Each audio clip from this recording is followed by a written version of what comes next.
इकडे मुंबईत मालाडमध्ये काँग्रेस आणि भाजपात श्रेयवादाची लढाई रंगली। उत्तर मुंबईतील मालाड विधानसभेतील मीठ चौकी इथे एक पूल बांधण्यात आला। या नवीन उड्डाणपुलाच्या उद्घाटनावरून भाजप आणि काँग्रेस आमने-सामने आलेत। पुलाच्या उद्घाटनासाठी काँग्रेसने प्रयत्न केले असं असलम शेख यांचं म्हणणं आहे, तर शेख मंत्री असताना पुलाचं काम सुरू झाल्याचा दावा त्यांचा आहे।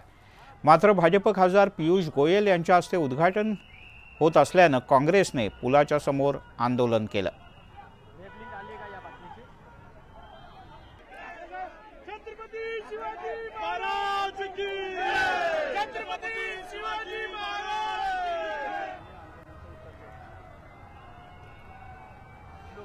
त्यामुळे इथे भाजप आणि काँग्रेसच्या कार्यकर्त्यांमध्ये चांगलंच घोषणा युद्ध झालं। पोलिसांना हस्तक्षेप करावा लागला आणि त्यानंतरच हा सगळा मार्ग मोकळा झाला।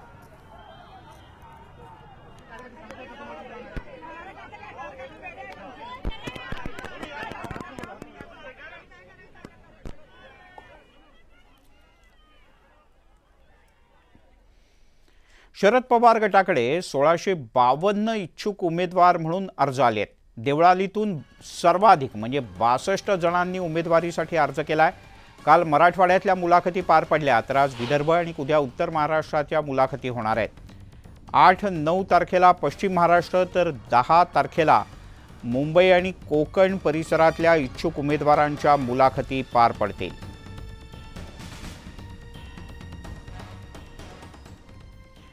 राज्यात सध्या विधानसभा निवडणुकांची लगबग आहे। निवडणुकांचे पडघम वाजू लागलेत। सर्वच राजकीय पक्षांनी जोरात कामालाही सुरुवात केली आहे। निवडणुका जवळ आल्याने शरद पवार यांच्या राष्ट्रवादी काँग्रेसमध्ये जोरदार इनकमिंग सुरू झालंय। अशातच निष्ठावान कार्यकर्त्यांना पहिली संधी द्या यासाठी भंडाऱ्यातले कार्यकर्ते शरद पवार यांच्या मोदी बागेत ठाण मांडून बसलेत।